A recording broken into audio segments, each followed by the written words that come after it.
Soweto's population is a mix of educated and illiterate, wealthy and poor. Attitudes to HIV and AIDS vary, but most with the disease are treated as outcasts. Those not on antiretroviral treatment, or ARVs, often end up sick and alone. Only some of those in need get proper care. Born with HIV, 11-year-old Mpho has found shelter at Soweto Hospice. The staff manages her ARV treatment. Due to the disease, Mpho developed a rare lesion that eroded away part of her face. Well, I think ARVs have saved Mpho's life. She came to us, referral from Baragwanath Hospital. Initially, they were very unhopeful about her, and they decided they were just going to send her here for terminal care. But then when we saw her, we decided that she had some hope in her eyes and that there was actually something we could do about it. Mpho was living with her HIV-positive mother in a shack. Both very ill, they were abandoned by their family. When she came in, she was initially very, very sick. She was bedridden, she was wearing nappies. She was just in a wheelchair and lying in a bed. Now you can see she's running around and playing like a little fairy. She really went to the prosthodontics, which then put in like a pink denture. That's to actually allow her to eat again by blocking the nasal passages so she won't choke when she's eating. So the next step is to go to the plastic surgeons and see how they can actually get adequate coverage. You're gonna go play outside? Now let's swing you, like you were swinging yesterday. Mpho wears a face mask in public. I hit you. I think it's a little scary for the children to see her with this defect, but it's not how she'll be for always. ARVs definitely have made such a dramatic change. Before, children were dying from HIV. If you speak to any of the hospices around South Africa, it was all about getting children to come in, then they would die. But now the children don't die. They get stronger and stronger than they can fight.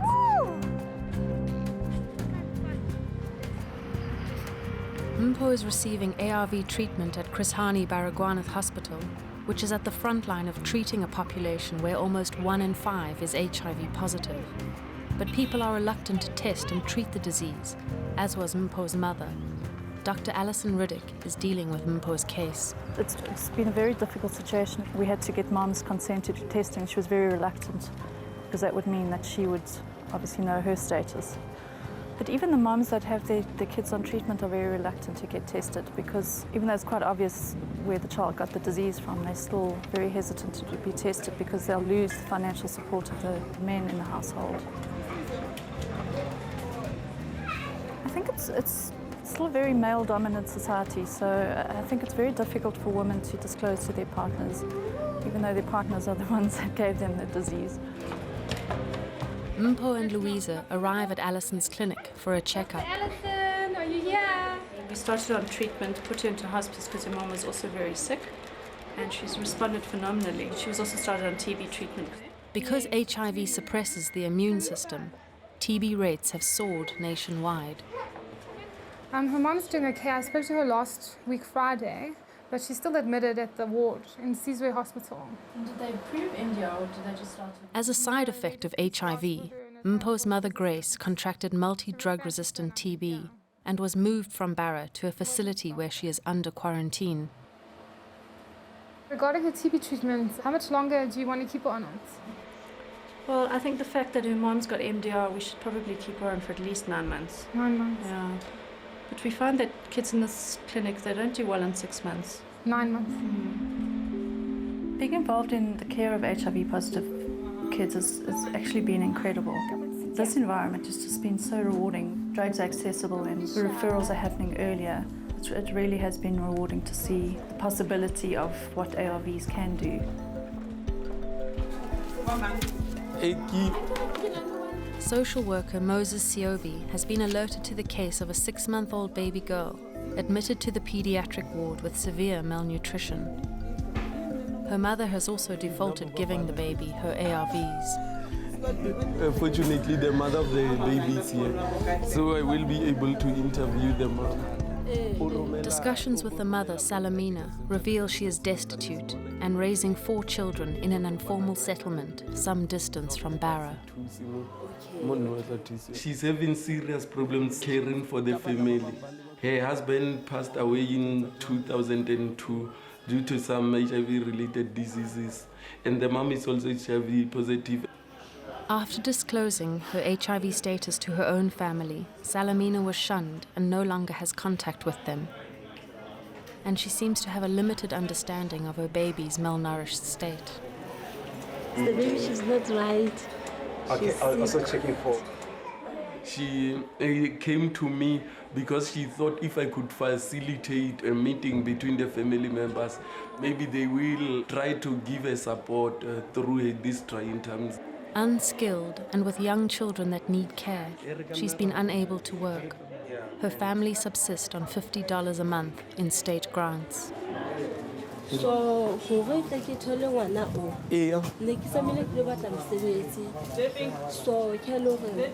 Moses takes Salamina to his office to try and contact her family. While they walk, he learns more distressing news about her situation. That child was conceived through rape. While the mom was with some of her friends, they went to look for a job and they were gang raped, and the child was conceived. And the child was also born prematurely. So, Unori, I give a funeral, I give a recopane in Lebon.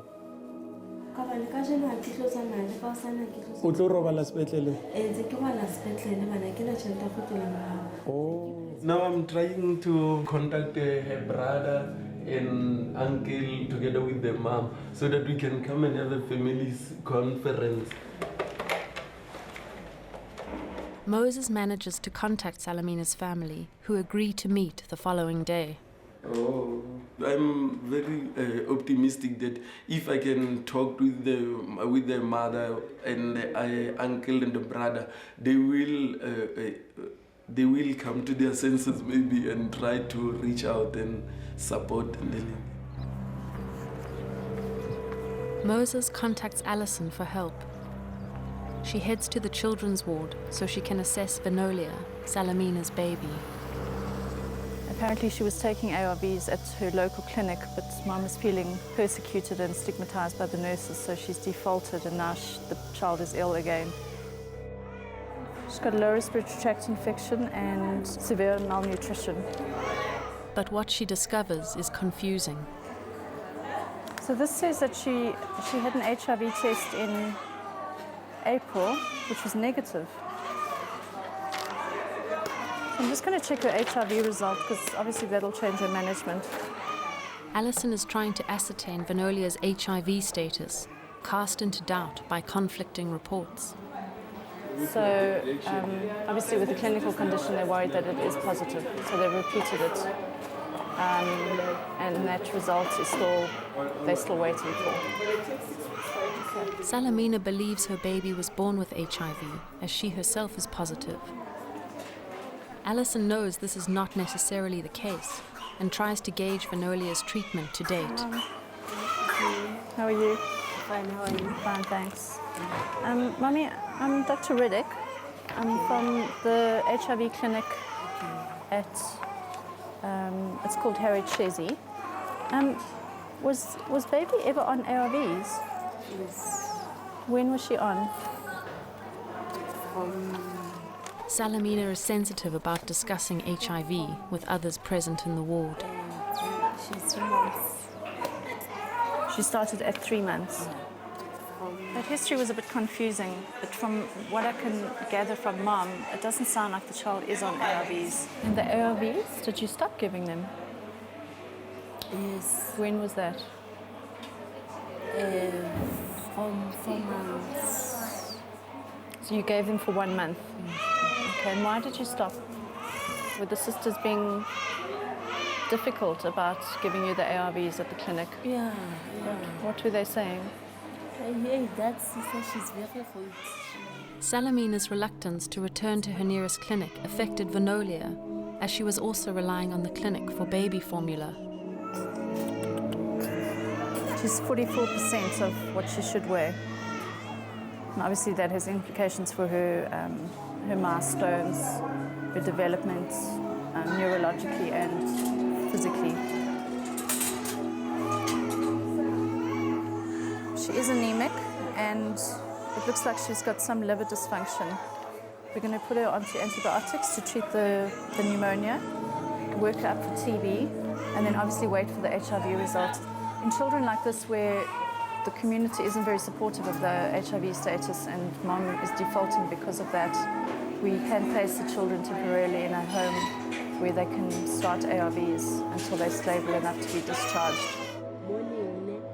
I'm just writing a note in the file to the doctor who's looking after her in the ward that if the PCR does come back positive, that she calls us to see the patient so she doesn't get lost on discharge. Because a lot of these kids, when they get discharged, they go back into the communities. They aren't followed up again until their next admission, by which stage, especially in the first year of life, it's often too late to start ARVs. At a hospital for people with infectious diseases, Alison's patient Mpho is visiting her mother Grace. Still weak with multi-drug-resistant TB, Grace is making a slow recovery. When mother and daughter last saw each other several months ago, Grace was close to death. This is my angel. You? Mpho.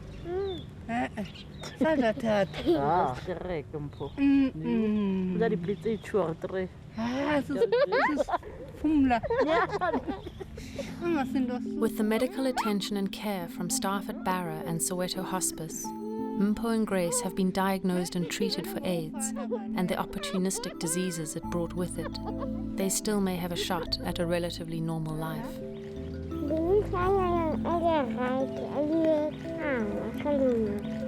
So I want to build a house for me and Mpho and my brother.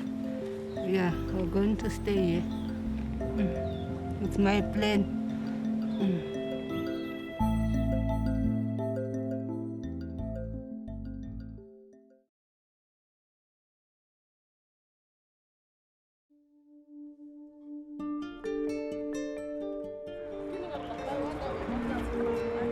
Next door to Barra's pediatric HIV clinic is the adult HIV clinic. It is currently providing about 5,000 adults with ARVs. But if more people sought treatment, the hospital would face a serious capacity crisis. When ARVs were brought out, it was done in the hospitals. But now, as more and more people need treatment, the hospitals can't cope with the numbers involved. If you do very basic maths, then it's between 300 and 400,000 people in Soweto will eventually, as the disease progresses, need ARVs. So obviously there's no way that the hospitals can cope with that quantity of patients. It's just for that, just for filling. So as you were trying to get... Florence is HIV positive and has been treated for 2 years at Barra. It can take some time. She is reluctant to transfer to her local clinic. She fears being ostracized by her community. Natasha is trying to convince her to give it a try. And you're not keen to go there at the moment? I don't like. The people see us that person is HIV positive. So you're worried you'll get recognized that side? Yeah, that side is everybody see us. The main problem is that our patients are used to being in the hospitals and they don't have a lot of confidence in the local clinics, and they're not so happy to be out in the community because then they become more easily recognizable. So we're facing quite a lot of resistance from the patients, understandably. That room, the people know that room is for people for HIV. We've spoken to the nurses very strongly about it, and we've said they mustn't separate you. And then we'll see if you can agree to go there, and if you're not happy, you come back and let me know. Patrick and his partner Lorato have been together for 9 years. They arrive for their monthly checkup with Natasha. Unlike many others, they come from a supportive environment. Patrick's family and my family, they supported us. and we had no fear. Patrick and Lorato have always been very positive about their approach to their illness, and I've always been impressed with how committed they are to the treatment and to each other. Our relationship has survived the HIV stigma. We don't even want to know who infected who between I and her. It's just that we just resorted ourselves to the fact that, okay, we HIV positive, we're going to live positively. 900 people in South Africa die every single day of HIV. The stigma is what's killing people.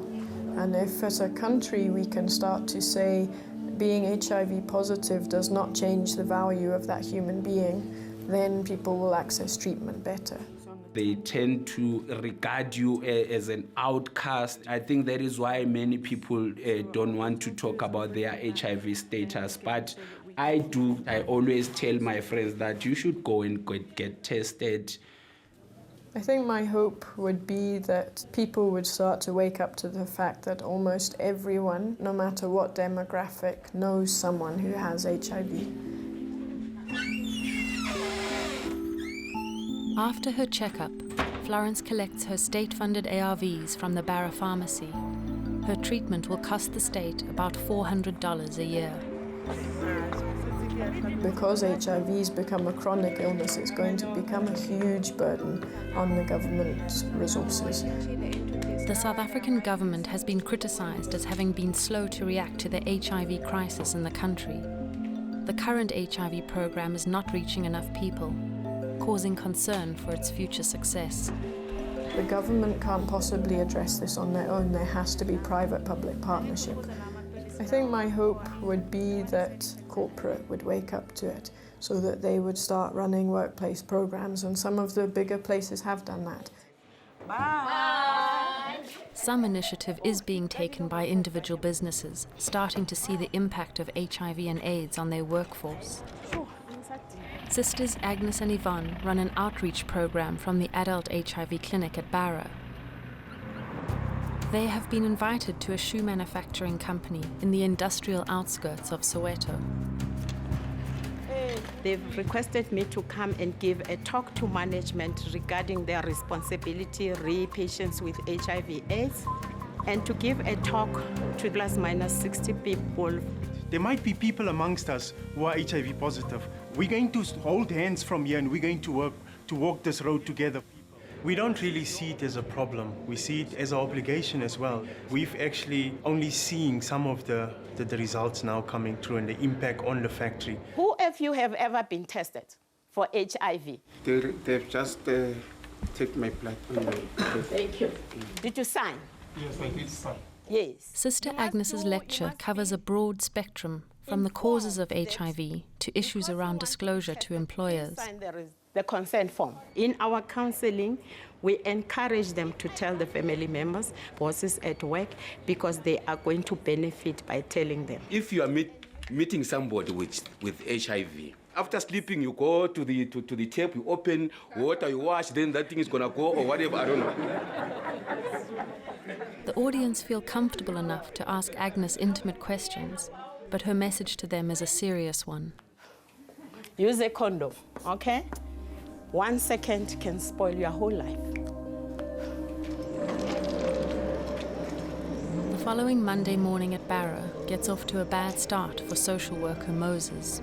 Salamina's family did not arrive for the meeting as agreed, and at the pediatric ward, he discovers Salamina and her baby are gone. On Friday evening, unbeknownst to Moses, baby Venolia was transferred to another hospital because of bed shortages at Barra. No, I said he was keeping you. I left it in the bed, so I wonder how come. The doctor on duty on Friday evening did not heed Moses' note in the baby's file. It seems as if the doctors ignored or they overlooked my recommendations, then they decided to transfer the child. Moses is disappointed. With no jurisdiction outside of Barra, he will not be able to make a difference in Salamina and Venolia's lives. It's frustrating that after putting some effort in one of your cases, where you were expecting to get some a cooperation from the other team members, because we are working as a team here in Barra. Some of the people don't cooperate with you.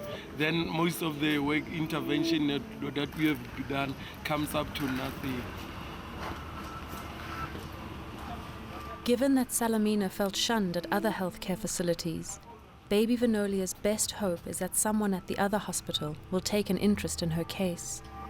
Failing that, Moses knows that her chances of a full recovery and a normal life are slim. In June 2008, South Africa was rocked by a wave of violent attacks on non-South African nationals. Thousands were displaced and sought shelter in makeshift refugee camps. Doctors Alison and Megan from Barra's pediatric HIV clinic have volunteered to work in the camps after their day in the hospital. So we're here in one of the MSF transport buses today, and we're on our way to one of the camps, which is a camp that's been set up for the victims of the xenophobic violence that's recently taken place. There we'll be seeing adults and children and just obviously helping out mostly with primary health care. It's a voluntary thing. We're working at our normal work at Harriet Sharesy at Baragwanath, and then we've just volunteered this evening to come out and see if we can help. I volunteer for MSF at the refugee camps once or twice a week. It is quite tiring, but I find that quite inspirational because the spirit has been incredible. It's nice to see that the human spirit isn't able to be broken so easily.